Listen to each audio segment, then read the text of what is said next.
and welcome to The Gist. I'm your host, Chris Vetrano, here to break down all the things happening in pop culture and interviewing the people that make it pop. Today, we have an icon back in our midst. He's a hook writer and a hit maker who is never afraid to push boundaries, blend genres, and tell his truth.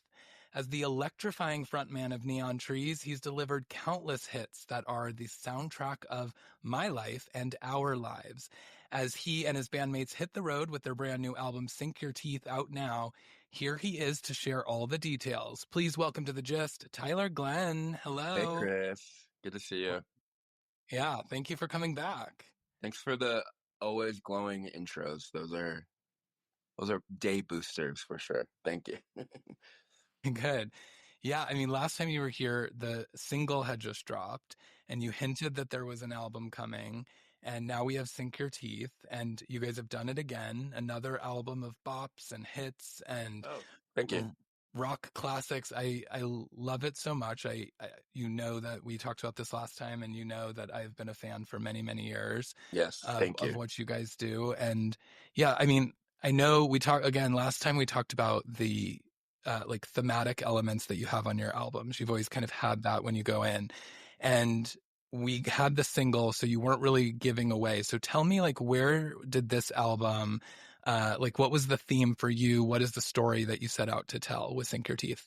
Yeah, it did start. I hate bringing up the pandemic, but it's like just a part of like where we all came from in this decade. Also, today marks 5 years, I think, when lockdown started. So Wow, that's yeah. just bonkers for me. And it does take me back when I think about it because there was so much uncertainty in the air. Obviously, I'm not saying anything new or profound on the matter, but for me, it was like we were still getting ready to put out our album, I Can Feel You Forgetting Me. And I was also writing because it was the only thing I could control at the moment. Like, and there were a lot of producers and songwriter friends that were getting on Zooms and just trying to like do anything to sort of be productive.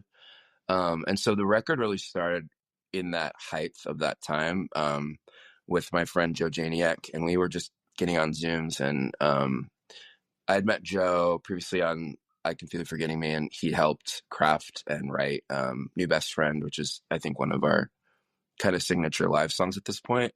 And I just knew I could jive with him. He would push me a little, and we could like make something interesting. And we ended up writing a handful of songs, but the songs that kind of made the record were Favorite Days, Losing My Head, and El Diablo, which I think kind of shape some of the toothier sounding songs on the album.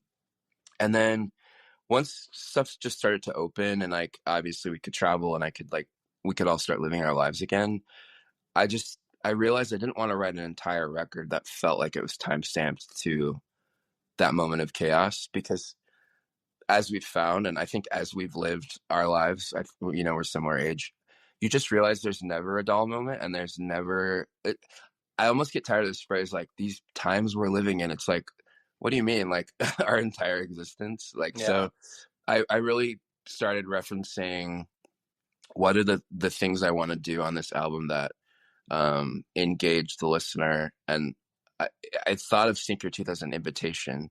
It also like an invitation to new people that maybe like casually listened to us, sort of in like a meta way. But also a lot of the songs did have a bite to them that previous records maybe didn't explore, or it'd been a minute since we'd explored. So I think that just sort of gave the visual. And then the last batch of songs we wrote were like Recover, Cruel Intentions, and these songs kind of rounded out the thematics for me. And the very last song actually was a song called Acting, which is like, I think, our tried and true like first acoustic ballad. And that was a prompt from my manager, of all people, and just saying like, hey, I think there's another side to you that you could show, and just gave me like a writing prompt, and then that sort of shaped the record. So to me, it long story short, felt like it was started as a commentary on like an existential crisis, or feeling like out of control, and what can I control in this space. But it ended up being like I think a tried and true Neon Trees record, and to me almost sounds like a culmination of like the last few records that we've done. And I think sounds new and fresh, but also sounds like quintessentially us, which I feel kind of, if you're, I mean, you've been a fan since the beginning, but like even just the artwork kind of pulls almost like a collage of all of us together and ripped apart and put back together again. And um, yeah, there's a ferocity to it, but there's also a real like slick pop sensibility to it that I think the duality really fits on the album. So I thank you. I haven't even gotten to talk too much about it since we put it out in September. So I'm like freshly sort of Yeah. going back to that Yeah. headspace. But Yeah. It does feel like a return to kind of your early stuff. Like it feels raw, it feels authentic. It doesn't have like, I think like album 2 and 3 like were clearly really thematic and really had like, yeah, one is like a John Hughes film soundtrack, the other's really poppy and glossy, and the artwork sort of matched that. This does feel kind of like that original album that you guys put out.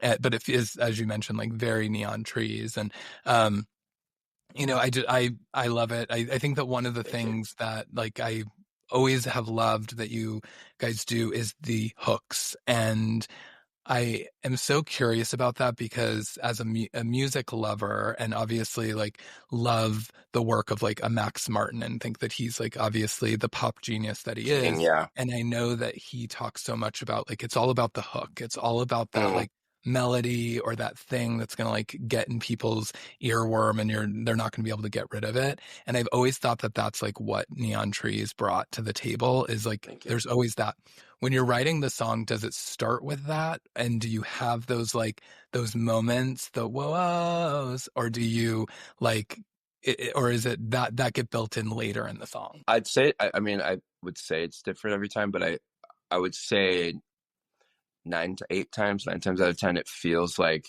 um, the even just tonally, like a sound of a synth kind of gets me into a headspace, or even the fundamentals of a track, and then that we start building, and then a lot of it's just lyric for me. Like lyrics come, and I can always change lyrics, right? Like that's the thing I don't feel like completely glued to, but lyrics just help. Actual words really help me like get in the headspace, even if I'm not committed to the complete idea. So like, yeah, like favorite days was like a rant. I know we talked about that last time, but it was more like a rant or a poem, and I'd had a lot of like those lyrics written out just in like a stream of consciousness. And then the chorus, I feel like, was a whole separate session where we just like focused on like how do we like Loctite this thing. And we did have we always have references, like depending on who I work with, but often I like to pull references. I know some writers don't because you can kind of get lost in the forest of that. But I love to have like a little like for example, Bad Dreams started where there's a Haim and Toro Imoy remix of 3 a.m., which is very niche Hmm. Haim shit, but like it was the remix that Tori Imoy did on the production of that Haim song sort of like is the chords of Bad Dreams. And then once you write the song, that song you don't even hear anymore in the song, but it's sort of like I love a little reference point. Um Dan Book, who I really collaborated the most with on this album, he really is great at just like, what are you listening to lately? And we could start with a SZA song, and then it ends up sounding nothing like that because it's a Neon Trees record. But it's just Right. sort of getting a foundation of chords and then moving chords and or just a tone. Um, but yeah, I am a student of pop at this point. I think I always was just out of interest, but there were early people in our team or old managers even that maybe isn't in my life anymore, but I do look back to as someone that said like, look at your favorite songs, like a list of your favorite songs, or look at a list of your favorite number ones, and what do they have in common, and how can you like glean things from them while completely being original? And and I owe writers like Charlie XCX or the 1975 or Gaga to like showing that like actually there is reinvention in pop music, even though there's only four chords, you know, and there's really only so many ideas, right?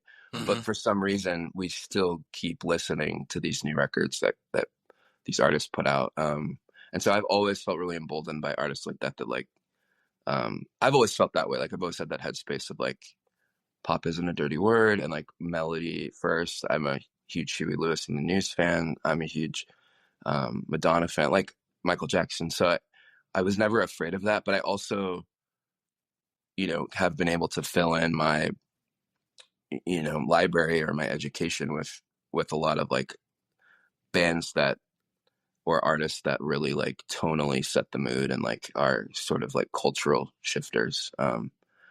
So, but lyrics and melody and those little earworms have always been like so important to me. And often it's me, and often it's the one writer I'm collaborating with. But yeah, I mean, you, I don't necessarily have like a huge team that like comes in and we all like think tank for yeah. 5 months or something. So Piece it together. Yeah. No, I mean, I think that that's like obvious. I mean, you say student of pop, but I think like teacher of pop. Like you've been in this for thank a you. long time. You do have like so many really recognizable hits, and as a fan and as somebody who plays your music and consumes your music, it's like if people are like, oh, do I know Neon Trees or whatever, I'm like, you do. You know Neon Trees, and you like you put on one 10 seconds of one of the songs and they're like, oh, of course I know the song. Like it, because that is truly like what your genre is it's like this recognizable sound that you Thank you. guys deliver. And I mean, this is the fifth studio album. And so, to say you're a student or I mean, you are a trailblazer in doing those things. Thank And you. I think that there are so many artists that probably are looking to you guys and saying, how are they writing stuff that's just so like fucking hooky and amazing? And and that's because not everyone can do that. I mean, I think that's where a lot of music is today too, is like we lack. There's a couple of artists that I have been like, I'm really into the new like Gaga record, and Yeah, me too. and I'm like, oh, We should talk about that. I know it's your yeah. show, but Yeah, no, I want to get your thoughts, because this is like the thing is like, it's to me, I was talking with my husband about Chromatica, and he was like, I loved Chromatica, and it was like this, and I was like, for me there's just like not a song that like I constantly like go to where I can like remember it. And on already on the specific Chromatica record. I felt like it lacked the hooks and the melody. Like it lacked that like earworm. Like there was Mm, amazing songs. I loved the record yeah, front to back, but I was like, I don't know if I'm sticking with it forever. Whereas like I already can tell on this new album, I'm like, oh, there's songs on here that she's back to like doing that again. Like, yeah. yeah, tell me your thoughts on that. It reignite well, Mayhem that we're referencing. Yeah, man. Reignited like my love. I mean, my love's always been there. I you know, had a Gaga tattoo since Born This Way, and but I was been reflecting since she's just so back in the moment right now that I've been reflecting, and it's such a win, right? Like I think that's sort of the celebration this last week of this record and like her performances on SNL, and like it was all it had been tracking even since like I count Chromatica as like a win, and I'm not talking about even charts. It's more just like you know, her focus or where she's at as a writer or performer. But like Chromatica, I almost reference as like that was a pandemic record, and she almost didn't even get to do everything she wanted to on it. But I agree with you. Like even though it's like a maximalist house pop dance album with obvious pop songs, there's just something so like electrifying that's gotten re-injected into this album, and maybe it's her fiance, maybe it's just the help she's gotten on her mental health, but like yeah, it's made me feel like a true like little monster again, like 2008, like um almost fearless again, like because and I hate to bring up politics for this, we're back in such a well, again, I'm using that dumb phrase, but like we're in this divisive heated thing about just like people's existence and identity, and then you have you need a Gaga or a just someone to like go fuck all this bullshit. Like we do have people in our corner. Like we are strong. Like, and I know that sounds. I know someone is going to hear me say that and go like, "What a corny dude." But I felt that way when she first came out, and she's kind of always been like a bit of like a lighthouse for obviously for queer people, but I don't know, just for like weirdos that also like pop music and like sugary. Like I Yeah. love Garden of Eden. It almost sounds like to me it sounds like Blackout era Britney a little bit, but it also sounds like Muse a little bit. But I love how it's like she's just talking so fiercely about one thing, and then the chorus just like I could be your girl for the weekend, I could be your boyfriend for the night. Like it's back to like sex dreams or like that or do what you want. Just stuff like that. Like I think this is a perfect I don't know. I mean, and I don't I mean maybe it's just in my own meta way with my career or our music, like maybe it almost feels like what we try to do with Sink Your Teeth, where it was just this like amalgamation of like all the best sides of us and then like filtered through an entirely new perspective or lens. And she's done that in spades. So I don't know. I'm thrilled with it. And, yeah, I can't stop listening. I think the only song I could live without is The Beast. And that's not to be like, I don't know. Yeah, that's the Not, second I don't to want to bring last one. negativity into it, but that's probably the Yeah. only song I could do without.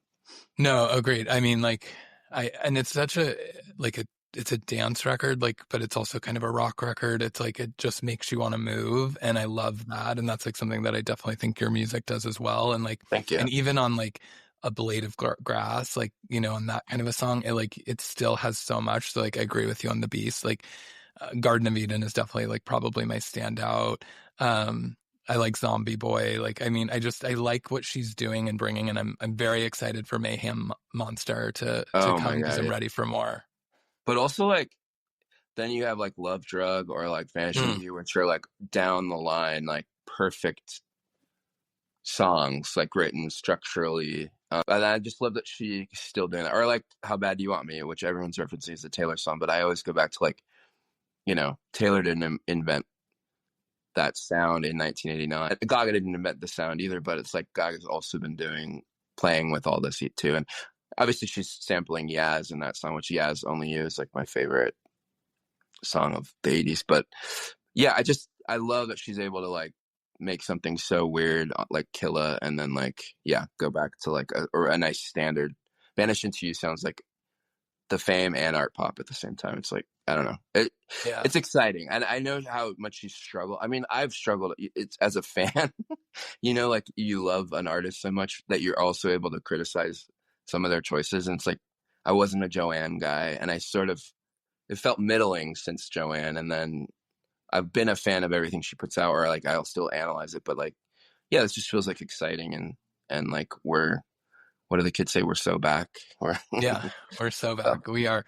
Yeah, we're definitely back. And the same that goes for you because I was like, okay, I want to like think about like the standouts, and so I was listening to Sink Your Teeth again, and one thing that I was curious, like coming back to kind of like the thematic elements, is like this is definitely like I feel like has more sexual references than like of your in your past, and I didn't know if that was like a really intentional kind of move. Also, like the Sink Your Teeth and more like sexually, and so I was curious like how that played. And my standouts like Paper Cuts, Heaven, obviously Favorite Days, Cruel Intentions, Bad Dreams. And then I got there and I was like, so the record. I was like, yeah, I just love it all. Like yeah. I should probably just Thank stop listing all the ones. thank you. I mean, I would just say the sexual component. I just get more and more comfortable with myself. Honestly, like that's really all there is to it. Like I just am not. I'm not spending my life thinking about what I'm doing. I'm just doing it now, which maybe I've probably been doing that longer than I give myself credit for. But I just, it's just that it's that freedom or that liberation of just like being in your skin, being being in your. I mean, I'm 41 now. I'm not ashamed of that. I wrote a song called 1983, so I've been dodging talking Yeah. about my age for Yeah. 2 decades. But I don't know. Like I don't even think about because I remember when I wrote I forget the song that probably was the first time I referenced like a he, but like Was I it? thought oh, this is a moment I'm actually like I'm not using like a feminine pronoun to like hide who I'm really talking about. I don't even think that way anymore. It's like I am I live a gay man's life. I live my life. I'm going to be honest. I've always been as honest as I can in my music. And I am 41. I'm not making I'm not even like I don't know if I did this that often, but I would even think like, are my parents gonna like this on past records or songs? Which is honestly not something you need to be doing. Like I'm not in the business of making music for my parents. It's I think less and less when I put out a record or I make a new song about who in my life will like this or not. It's way more about like, what do I like and what am I doing? And so I know some people are put off by like sex, but I've been singing about sex in the way I can since Animal, honestly. Yeah. So it's Yeah. just I think we do live in an era of more, direct and explicit things.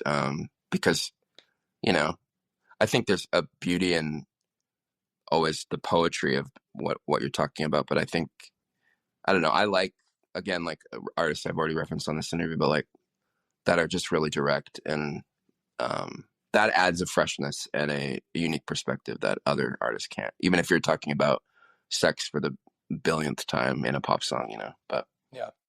Yeah, I mean, like obviously, I think that like you reference like doing it from Animal. Like I think like in the next room and stuff like there's like such like a heavily sexual vibe to it, but you were never like you didn't have lyrics about getting a sore throat from sucking you sucking off. you Like off. Yeah. and that like that's who you are now. And like I think Yeah. that and I could definitely see where like there's going to be people that are not going to be a fan of that song. I think, but that is so true to you, and that Yeah. I think comes across so much. And like Neon Trees, you were always like really true to you, even though you were hiding so much Thank you. and Yeah. I mean, I conforming liked to it so many too. things, but you were still like really authentic. And I think now even just more so because you're being you. Thank you. Yeah. Even on acting,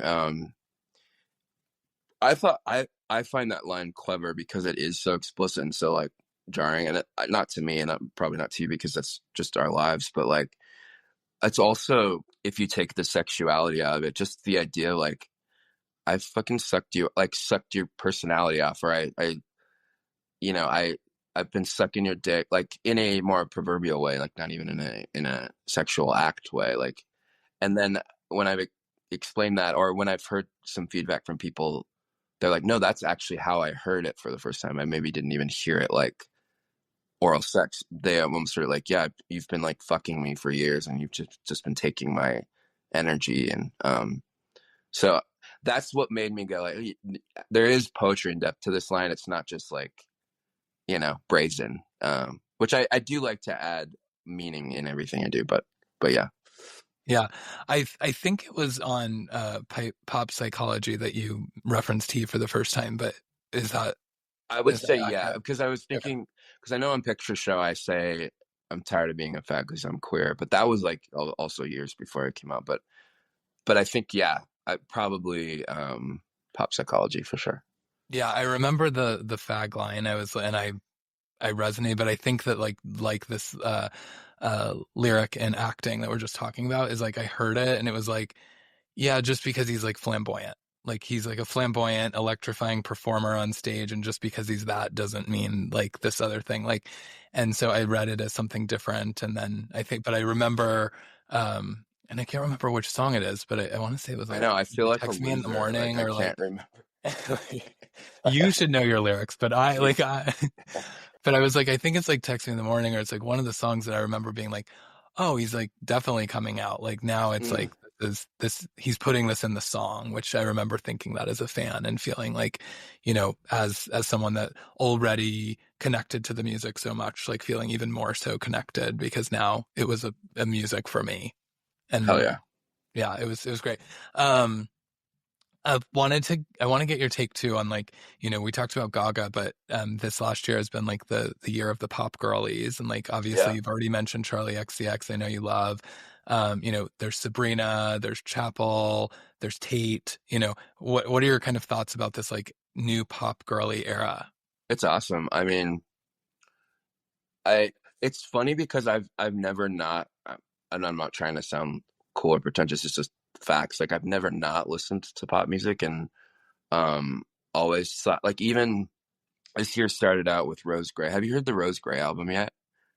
You need to, like, she's this she just put it out, but like, um she's from the UK, and she's doing a mix of like a Charlie, a Gaga, and a almost like a Kylie thing, but like it's really fresh and young sounding, and it's cool. So Rose Gray, I would suggest. But there's always been like artists still like keeping it real or like keeping it pop that I just I'm like maybe not as gobsmacked by how many like this is clearly a defining this last year has clearly been a defining year, like almost feels like the new era has come in. I mean, and not to suck shit on our girl Katie, but it's like when the legends of old, or like the, you know, the people, the prophets or the goddesses of the last decade are kind of flopping, Yeah. it makes it even more obvious how fresh and exciting the new wave of pop girls are. But it's again, it's like when you go to the brass tacks of it, it's like I was a Charlie fan since Nuclear Seasons. Like we've been hanging with this artist like in all of her ups and downs and Mm, new shapes and shit. And not to that's also a great Charlie song, but and then Chapel, who's like been at it in a totally different way, but as a, you know, like living that starving artist life for a decade and then finally it coming through. I just love it's almost like the payoff of like dealing with the tropical house and like really dark pop middle section from like 2015 to 2019, that we have this payoff of like, I mean, it made me feel like relevant in my own skin again, because like the even like hearing Taste off of Sabrina's album, like just like, oh, we're back to like pop rock, and like you can have guitar on pop songs again, and like I don't know, there's just something that, and then Chapel obviously, like so refreshing. And then on the flip, you have Charlie who's doing like taking it and just putting it in a blender, and it still comes out so like great and obvious. yeah. Yeah. I'm a big fan. I don't know. I mean, I don't even want to be negative because it's like I'm excited for anyone doing something and making exciting. I don't know how big I am into the Tate thing. I'm actually more of an Addison Rae fan Yeah. than a Oh, Tate yeah. fan. Yeah. But I'm loving that, Addison Rae.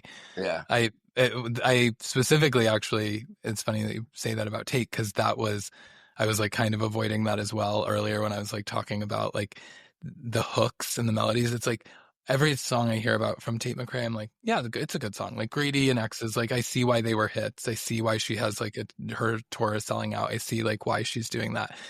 But I'm like, these songs don't like stick with me. Like I'm not a super fan of them. And everyone keeps coming to me because everyone knows that like my queen is Britney, and they're like, Tate's the new Britney. Like you would love her because she's the new Britney. I'm like, first of all, there is no new Britney. There will never be no, Britney. But just because she dances like doesn't make her Britney. I was like, because Britney had hooks. Like I mean, Britney had Max Martin, but like Britney had songs that you will always remember, and when you hear a moment of it, you know it. It's like the Neon yeah, Tree song that, like I was saying, like you play 10 seconds, you know it. A Tate song yeah, is like forgettable. yeah. And she also like Brittany was able to, you know, I know she had writer collaborators throughout all her records, but like she was really, even if like the songs were fail safe, even though the productions got even increasingly more interesting and like future leaning, and Tate's got that. And I'm not here to criticize, you know, an early Yeah. 20s pop girl, 'cause she's doing her thing. Um, but yeah, I don't even think Tate would finds, I'm speaking for her, but I don't even think she finds the new Britney thing exciting, because I'm sure all she wants to. We didn't want to be the new Killers or the new Right. Strokes or whatever Yeah. artists, you know, came right before us or whatever. But yeah. So I agree with you though. There's just something so exciting right now at this moment about real songwriting. And it's all real songwriting, but like that real, like we're back to like, oh, this like Good Luck Babe will be a song in the ether in the wallpaper forever. You know, Pink Pony Totally.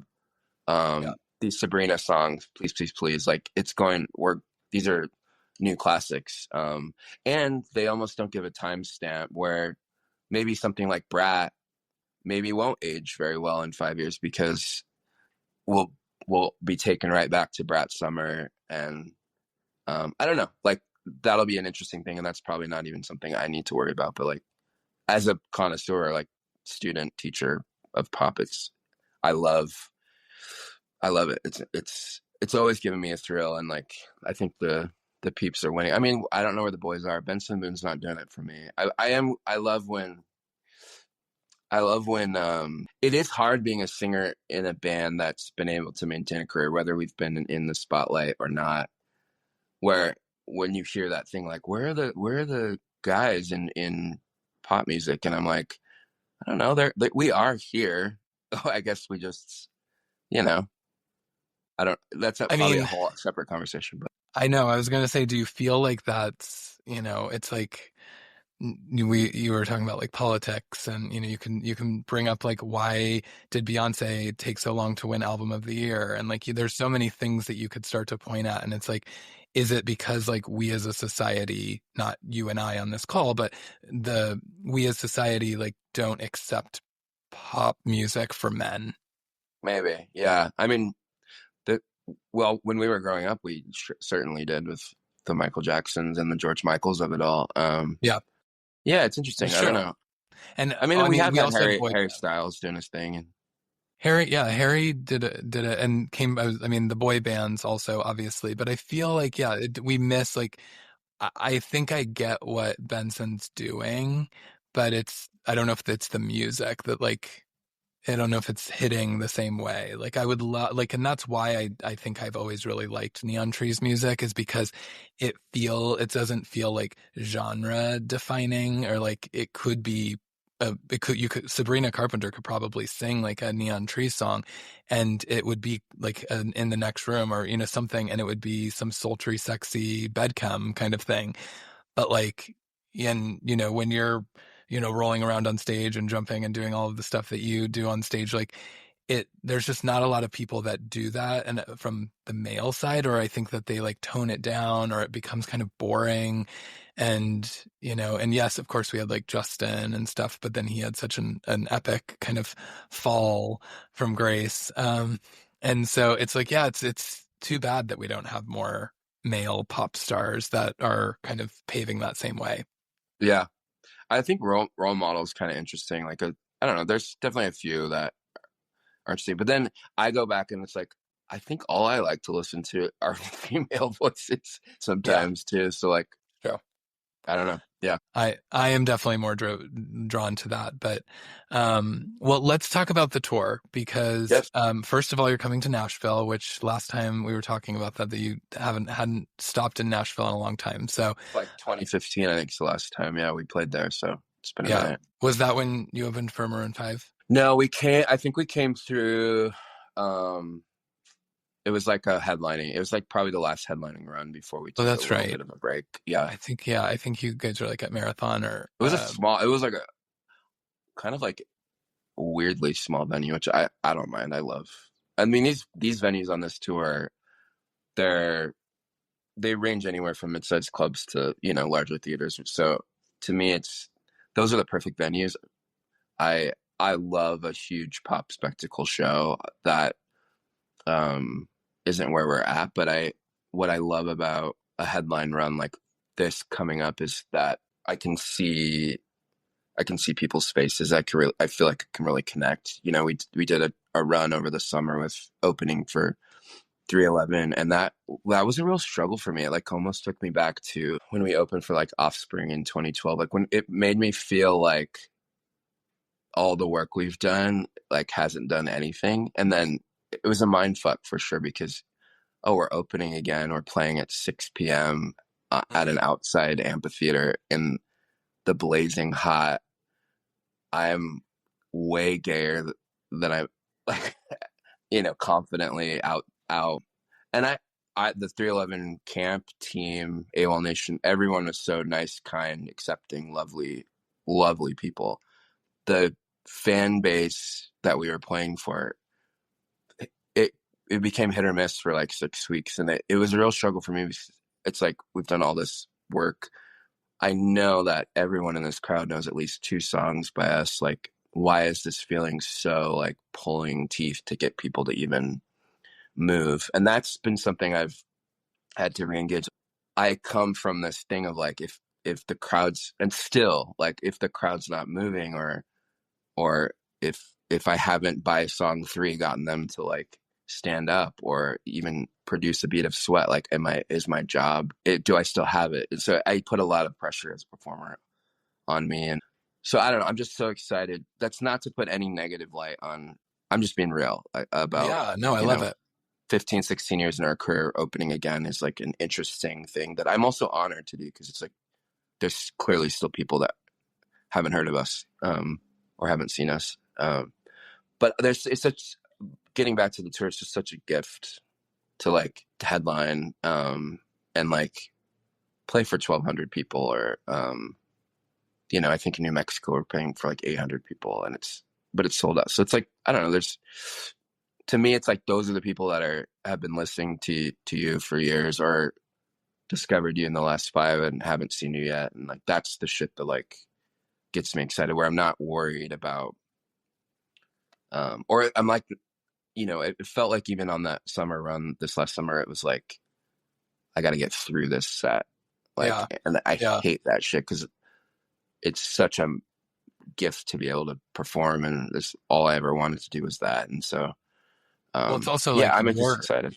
it's your gift too. So when it Thank feels you. like you can't like go all out, or like it's not getting received, like obviously that's going to like have this incredible impact on Yeah, all the things, all of the way that you're yeah, doing it. It probably makes you second guess, like, is it the set? Is it what we're doing up here? Is it the way we're doing it? Like, do we need to change things? And then at that yeah, point, when you start doing that, you like really run into this really danger zone of like, now we're just trying to conform for like probably not, like at the end of the day, it was just probably not your audience. yeah, And like totally. maybe it just was like that wasn't where, or maybe you will notice that like a lot of folks did sort of resonate. They just didn't move because that's Like the our nature of merch that audience. sold in a lot of and it wasn't like every show. So it's like, I don't know, people were out there. It just, yeah, and that maybe looking back, it was my problem that I had to get over, or my ego, or whatever. But Well, maybe it prepared you for this. So, I think again, like you've had 5 albums at this point. Obviously, like you want people to hear this new work of art that you've put out. You want people to hear Sink Your Teeth.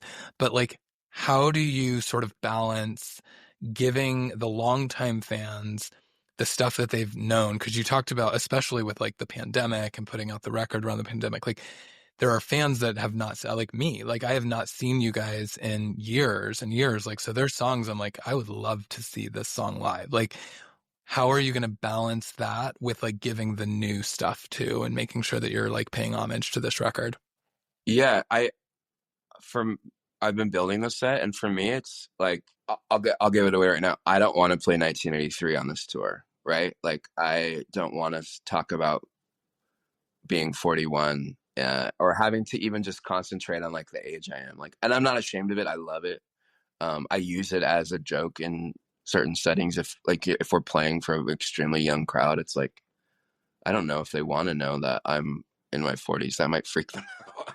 So like that's a song like we've played literally for 16 years, and it streams well, and it might probably is one of our signature songs to some fans, but that's a song I don't want to play. But like I think it songs was like, the hook. I think I sang the hook to you earlier in this yeah, in the episode. So it's I mean, definitely and a look, signature. and maybe we bring it, but then there's songs like Teenager in Love, or like on Popsicology, or Mad Love, or um songs like that have been in our repertoire, but maybe we haven't completely focused on. And Moving in the Dark, I think, is always a record that just plays so well live that, like, why wouldn't we have that? Because Okay, perfect. oh, awesome. Yeah. I mean, like, yeah, energetically wise too, it's like sometimes I'm not even looking at it in terms of like, do I have enough from each record or era? It's more like, how is the flow going? Like, I want, because I love to have a build, just like building an album track list, like, a show reaching that like impossible peak is so exciting. I think I know that's how I feel when I go see my favorite shit. So like, yeah, and it's considering all things, like, but again, like, it is the Sink Your Teeth shows, and like, I think we're playing about 3/4 of the record. I also recognize, like, I think I just saw Weezer play, and like I didn't want to hear too much of like anything past Mm, 2005, but right. and I think they paid attention to that too. Like they played a lot from Pinkerton and shits. But like I I also think that realized, that's like yeah, changing quite a bit in the music industry in general. Is like I noticed as like with people doing Vegas residencies, and I think in the pandemic everyone kind of like figured out like this is the new normal, and like because it stopped that sort of like touring cycle where people were like, I'm putting out an album and then I'm going to go tour it and then another album and another tour, and so like your fans could just constantly consume your new stuff. It kind of put a stop to all of that, and then people hmm started releasing songs, and then it was like, oh well, I've got two albums now to perform, but also there's people that probably didn't see me on the last run, so I got to like give that album. And it started really turning into this greatest hits, and like where now everyone's kind of doing the greatest hits shows. And I think that that's I mean I was looking at some of the shows coming through, and I was like, with the way that ticket prices are too now, it's like so much harder to pick and choose. And I've heard like that some of the like Beyonce dates aren't selling very well, and some of the like, and everyone's like, what's going on? Does that mean the end? And I'm like, no, but also like mm, you know we were looking at like Sabrina when she was coming through, and like if you want like a decent seat, you're paying over $1,000 per seat. yeah. And it's like that's crazy. I When I was growing up, I went and saw concerts for maybe $200 for like really great seats. And so it's like we're boxing people out. And so I think that's the other piece of it, is like when you're building Yeah. a set, you're kind of building like, I'm probably the show you're coming to this month or this year or this. Well, and if we look at like the imperial nature of Taylor and like the saturation of her tour, like you can't talk about like greatest hits or eras shows without referencing like obviously the biggest tour in the last few decade. And even like on the Favorite Days tour that we did in 2023 after Favorite Days came out, I kind of built a set like an eras set. Like we did play like almost like acts of each album. And I don't want to be beholden to that on this run. Like I want to play Lessons in Love into El Diablo, or have like almost energetic sections where it's like for the next 6 songs you're shaking your ass and then we'll take a breath, Yeah, or the tone will change. So I am considering all that. And like there's obvious songs from the new album that we've promoted or like have a visual or have maybe lived a little longer in the culture, the ether. But like I want to play a song like Recover or Acting from Sink Your Teeth, because again, as much as the show is like almost like a celebration of the album or the artist, it's like also still a promotional tool. And I realize like some people are still only coming because they know a handful of songs from the radio, but they've never seen us, or so sure. I But I think kind of like, consider all of it. yeah, but I think I mean, I'm obviously pumped that you're doing Moving in the Dark, because I every time I hear it, which I when I put it on, it's like you just visualize it like it's like it should be performed live. And so like I'm glad that you're like dipping into those. And I think like like Nights is another song I've never Yeah, seen you guys perform, but I'm like I would love to like see that. And so I was like I hope that they're going to dip into some of the other for sure. eras, and again like not even having to be the big hits. Like you're not disappointing me that you're not doing 1983, because like I also have seen it a Yeah. lot from you guys in those days. And What so if like this stops people from coming? They're like, oh, they're not playing 1983. Well, they're not playing that. I'm We selling my shouldn't go. tickets.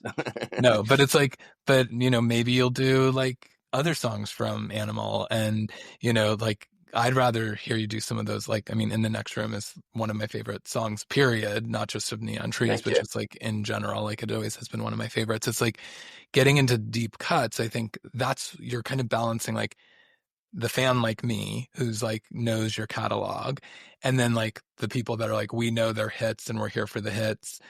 But I think like that's where like a Moving in the Dark is so great, because Moving in the Dark is in that same vein as your hits. So it's like it's going to resonate with those people that are going to be like, what the hell is this, if they haven't heard it, and they're like, we got to get that back into our Yeah. rotation and stuff. So I'm excited to see kind of how you guys put this together. Awesome. How does like what do you think about when you're thinking about like your solo journey and how that it like plays into your touring? Are you like keeping that separate? Are you kind of like moving just into like this Neon Trees future? Like where does the solo stuff fall right now for you? Yeah, I mean, if I'm being completely honest, it almost feels like another I it's absolutely a excommunication solely record that I'm proud of, and like in spades, like it might be the thing that I get the most commentary back, like on the streets, or like the people that really or feel genuine, or like really like need to talk to me about a feeling or a thing that they experience. Like that body work's usually the thing that they reference, which is amazing. Because when I was making it, it's like I felt like no one cared or no one listens to it, and I know that's not true. But when you're in it and in that feeling, I don't know. I almost treat it as like a because I will also get comments often still where it's like, are you going to make another solo album? And I think often when they say that, they're thinking I'm going to make another excommunication. I just don't think I'll ever hopefully be in a mindset that's that painful and raw. And I don't require that to make honest music either. Like I think, but I always glean from the things that like are refining me or making me like a hopefully a better person. And I will, sometimes that's the roughest times of your life. Yeah. Um, but But I you're mean, also like, making honest music as Neon Trees too. So yeah, I it's know. like, And that's the thing. It's like, I appreciate that because often I almost used neon trees, at least like up to like pop psychology or through pop psychology. It was always kind of like my a different hat or a different wig or a different whatever Mhm. you want to say. Yeah. But like, I think you're very right on that phrase in terms of just like I have been able to merge both. I don't like when I write under Tyler Glenn, I feel like I'm writing under Tyler Glenn in Neon Trees, and I have probably since I Can Feel It Forgetting Me. Just there's, and that probably has a lot to do with like the relationships within the band and like the the headway we've made as like a group, and like I maybe probably even mentioned this last time, but I'm so unafraid, or I don't even give it a second thought when I choose to use a colorful word or lyric. Where maybe in the past I was like, how is Elaine gonna like this, or how is Brandon with 4 kids gonna like this, or whatever. I don't think about shit anymore, and I don't think my band thinks about that anymore. Like, so I think it's a combination of just like again becoming more and more whole and comfortable in my skin as a Yeah, writer. because it feels as though in that and I you're doing Neon Trees, you're doing Sink Your Teeth, like so, I wasn't gonna ask about like, are you gonna do another solo album? But the way in which now that we're talking about that is like the way in which I almost view it is like because you've had these different eras that are so defined of Neon Trees, like that's just one of the eras of your story that like is part of your overall catalog as Neon Trees, as Tyler, Yeah, that just sort of feels like that's what you were going through and that like needed to be just you because yeah, of the content of it. And now like you're still telling your stories and still doing you on these last two records. And yeah, it hasn't changed that. um I think probably like where you did the I always want to say Love Victor theme song. yep, yeah, totally. That I loved that song, by the way. Like Thank you. I think it's a great song. But like that was the only one that like felt like, oh, he really is going like solo. Like he's doing Mhm. like, whereas like Excommunication just felt like he needed to do this. So I didn't feel like it was like a Neon Trees is It forever on the almost back could have burner. been. I mean, like songs like off that album, like Blacklight, for example, I think could have been a Neon Tree song for sure. Yeah. But yeah, there's also like 2026 is that makes me feel crazy. 10-year marker from excommunication, so it's like it has been on top of mind. Do I, Universal? I wrote that record on Universal and Island, so ostensibly they own the rights, but there's this gut feeling. I feel like I've even talked to my lawyer and manager. Like, is there a way I could get those masters or just get control over that record? Because I think we've made it back the money on it, and it didn't. It's not necessarily like a cornerstone of their catalog. So it's like I would love to just get it back and like do something with it. I've always wanted to do a special show or like some sort of acknowledgement of it because I don't want it to get lost to time. But yeah, so I do think about it. I just yeah, to your point, like Neon Trees is my artist, like just as much as a Tyler Glenn record, Neon Trees is my artist name almost in some regards. Like that's not to take away that we are a band and absolutely are like, a four-piece band and will remain that way. But I do think of it in terms of like I don't need to like compartmentalize as much as maybe I did 5, 10 years ago. Yeah, no, for sure. Well, I'm so excited for the tour. Is, what if you could give us like, a couple of words, like how would you describe this tour to someone who's, contemplating coming to see it? It's a really it's like a get down to brass tacks rock and roll show. And I think the venues we're playing are suited for that. I think it's gonna feel like a tried and true Neon Tree show. We're not necessarily bringing out too much distraction or bells and whistles. Like I think it's really about the songs and the performance. And because the venues aren't arenas, I feel like I want to cultivate that almost like church like setting of just like back and forth because I think the truest kind of Neon Tree show is a show of that energy where it's shouting at each other for like for 45 minutes or 90 minutes or however long.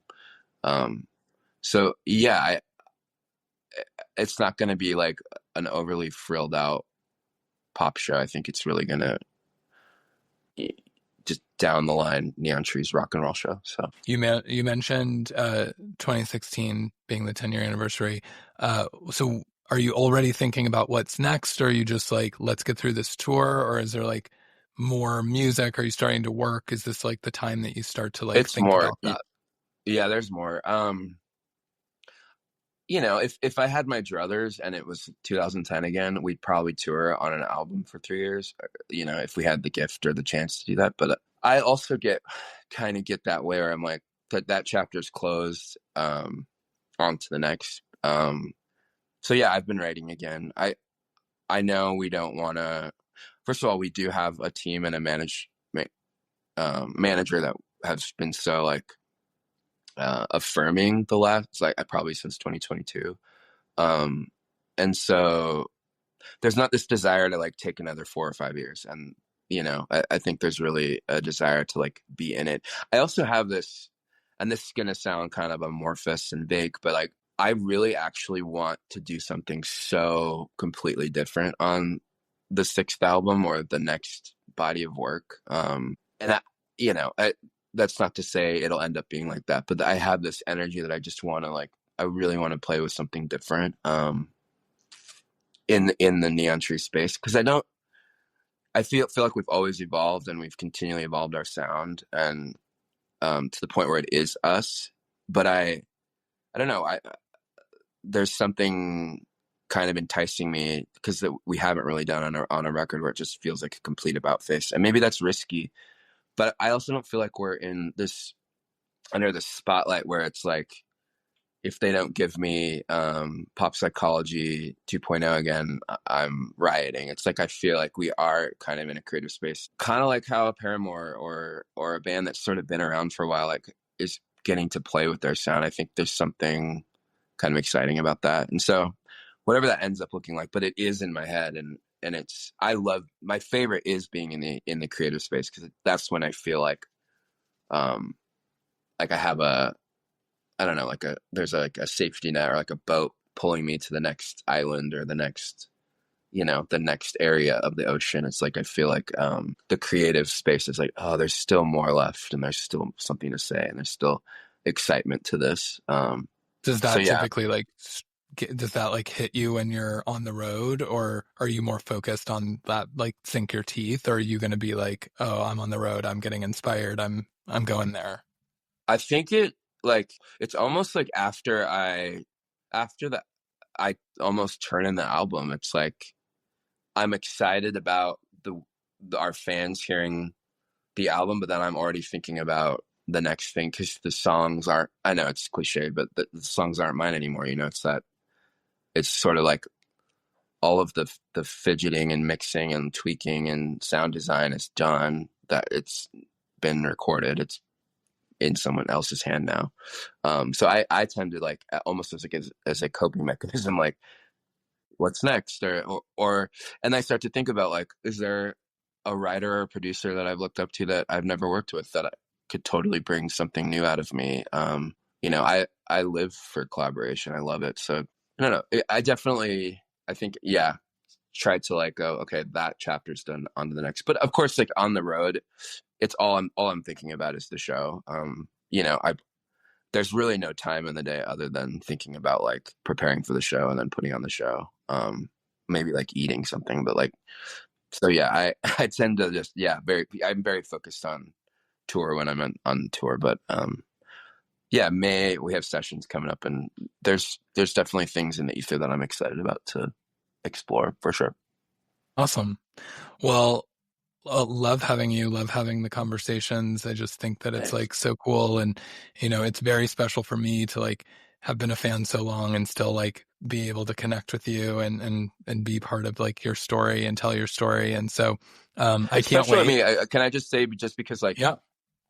I don't know, like, it's not lost on me because, if when you're living your own life and just consumed by that, like you don't stop to go like, where's my place in all this? So it is really affirming that there are people like you and fans like you that like have gone on to do your own thing, but consider us and consider me still. And I don't know, I love that aspect because people do move on to the next thing, and it means a lot that we still have people in our corner like that. So I appreciate it. I'm getting all teary eyed.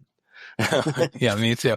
No, you guys are worthwhile. And, I wish that, you know, I mean, I'm glad that we're going to get to see you in intimate venues and like, and have this kind of like experience. But I think like stadiums, arenas, like you guys belong on a huge stage. And so I Thank really you. hope that like that continues to like grow. And especially now that you're going to churn out music and not make us wait a long time in between, that would be great.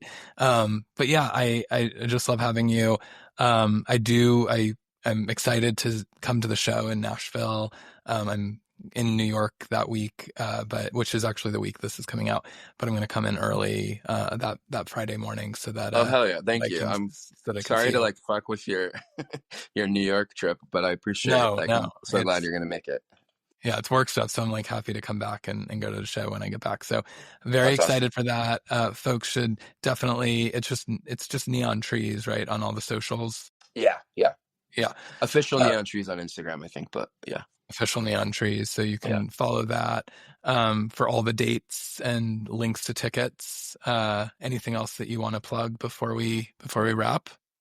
Just come see us. I think yeah, we've been working really hard and we're excited and we sound fucking good. Like I'm not I just Yes. think we're really strong and I think you'll get your money's worth. And the tickets aren't crazy. Like, in a world of $200-$300 tickets, I think it's a nice night out and we'll have a good time.